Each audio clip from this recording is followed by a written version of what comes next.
supposed to be getting a rest, Albert. Well, what is more restful than an easy mark? They're wall to wall in this place. Over your left shoulder, company director, absconded with the pension fund. With what he has left, he wants to invest in contemporary art. So I gave him a heads up on a hot new talent you represent. No, listen. Think spray paint and swans. Swans? Flocks of swans, yes. Have you ever considered keeping your head down? You know, being discreet? Well, discretion is rarely a substitute for befriending the governor. Nice guy? Oh, awfully. A dreadful chess player. Takes all of my tactical skills to lose to him. Oh, and did I mention he also chairs the parole hearing? Ah, now I see. The governor would like a word. Oh, I guess he got up the nerve to take my queen, huh? Albert, hasn't been the same without you. Neutral. My mustache. Peter, thanks for looking out for him. No problem. The crafty old sod runs range from most of the people in this place.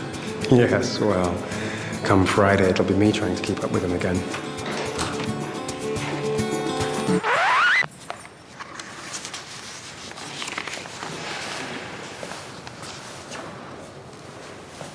Not who you were expecting. Mr. Hamill has suffered a stroke. I've taken his position as prison governor. Oh, well, I'm sorry to hear that. Well, I'm delighted that we could become acquainted so promptly. You can cut the old world charm, Mr. Stroller. I'm never charmed.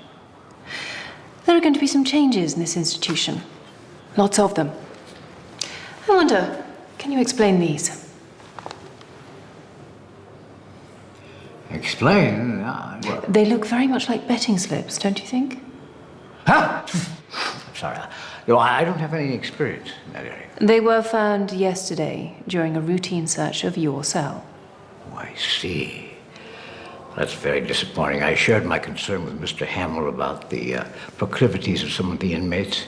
You don't suspect the warders are gambling? I suspect you, Mr. Stroller. I see previous convictions for obtaining money by deceit. I take it you were some kind of con man? Perhaps you believe that you can flout prison rules and use your powers of deceit to cover your tracks. No, Mr. Stroller. You are an old man whose powers have faded. I think you should resign yourself to that fact. Given that I intend to continue Mr. Hamill's practice of chairing parole hearings, perhaps you should also resign yourself to the fact that you will be in this institution for a very long time to come.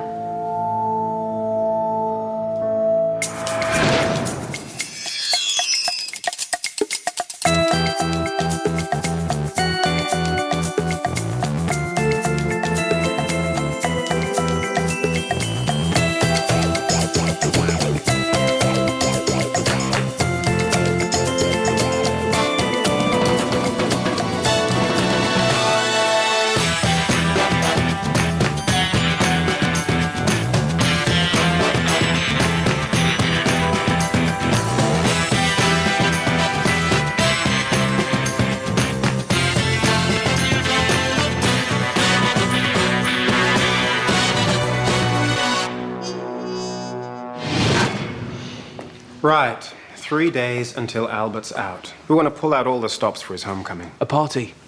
Mate of mine's got a new sound system. Or not. A holiday? Somewhere hot? Good idea. But I was thinking a job. Something special to mark the occasion. Nothing like taking down a pillar of the legal community to cheer Albert up. Anthony Kent, a.k.a. The Honourable Mr. Justice, Anthony Kent.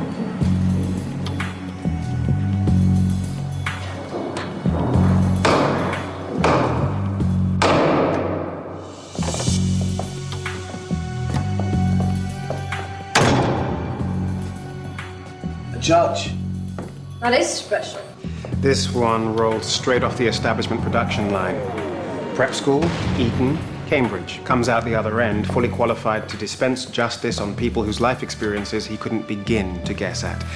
Kent is the last of the old guard, out of touch and proud of it.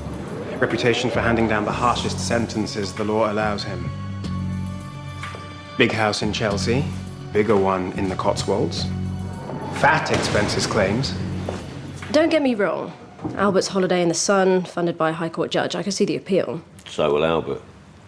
But how do we con a judge? You sting a mark by convincing him to play outside the rules. But people like Kent... Make the rules, so there's no incentive to break them. Point taken. But I think Kent did break the rules. The Fortness robbery. Kent tried the case. The Fortness raid?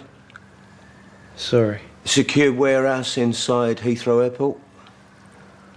Only the third largest bullion job in British criminal history. We weren't exactly up on our current affairs in 1996. Yeah, too busy stealing computer games. 1996. David Bird, Terry McAvoy. A couple of Peckham boys, best mates. Burden's in the family business, thieving. McAvoy's straight. Then he stops being straight and he has an idea. He brings it to Burden. Now his idea is to rob the Fortness security warehouse. He knows security's slack, he's it. He reckons he can get Burden to knock him about a bit, make it look legit. There's just going to be the two of them. The more people on the job, the more chance of informers and betrayal. They're expecting a couple of 100,000. What they get is 30 million in gold ingots.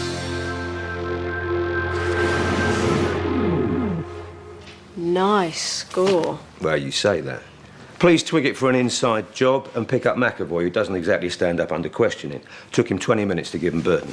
We already know the judge they're up before at the trial.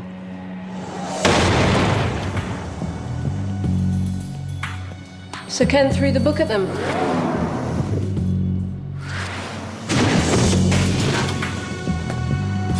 Yes and no. It seems that McAvoy couldn't stomach the idea of a long stretch, so he gets a message to Kent. He promises him the gold in return for a shorter sentence. Burden gets 15 years, McAvoy 3. Raised a few eyebrows, lenient sentences not being Kent's stock in trade. But before Kent could get his hands on the gold, McAvoy stabbed to death a month into his term. The police are convinced that Burden ordered a hit, but they can't pin anything on it. What, so there's 13 million in gold buried out there somewhere? Maybe, but there's no way to get at it. Well, we could think of something, surely. The gold isn't the point. The point is making Kent believe there's still a route to his gold and getting him to pay us to show him the way. Exactly. I reckon there's 100,000 in it for us. How? Excellent question. Burden served 11 years of his sentence. Threw himself under a goods train a week after his release. Now, why'd he go and do that? Who knows? Maybe remorse at killing his best friend. Maybe the realisation that he was never going to get to the gold without every rival gangster and cop in the country watching it.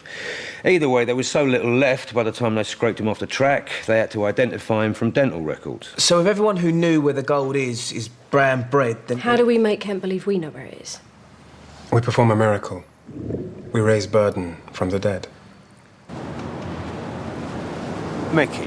I know what you're going to say. It's tight. Yeah, well, there are a few margins to it. What with Kent being a High Court judge used to weighing up evidence. So we keep the gold at the forefront of his mind at all times. Right. Brings me to my problem. I thought Kent's name rang a bell. And it came to me. We've met in a professional capacity. I was doing a flop on some bloke, turns out to be a claims adjuster. Snotty get pressed charges. Kent gave me 18 months. So he can't see your face. Sorry, mate. You'll have to work behind the scenes on this one. Yeah, well, I can do that. With Sean. Eh? Look, he's smart, but there's no way he's ready for a mark like Kent. Keep him with you. Give him a few pointers, a bit of on-the-job